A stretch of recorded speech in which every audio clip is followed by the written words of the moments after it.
I've been sitting with and exploring this idea of success for the last 25 years. I really began my career at 18. I moved to London and it was not a walk in the park experience. I went to drama school and pretty much from day one, it was all about laying the foundations for your career.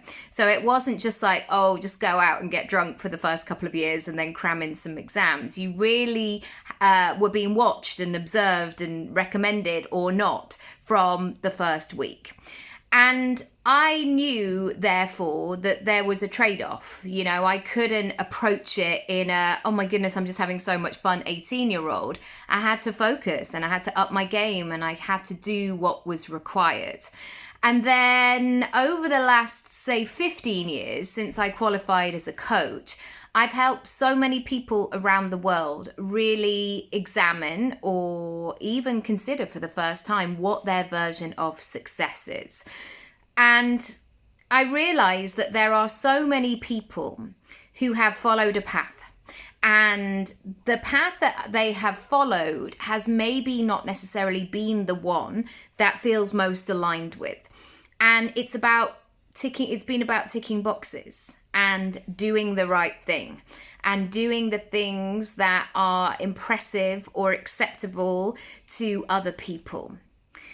And from my own experience, as I turn 44 this weekend, and through the hundreds of conversations I've had over the years, I want to remind you of this.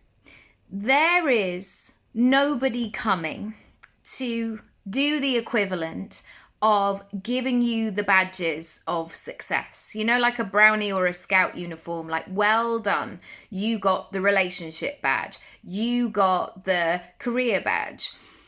This is about ultimately you sitting with yourself and asking what you want and what your version of success is.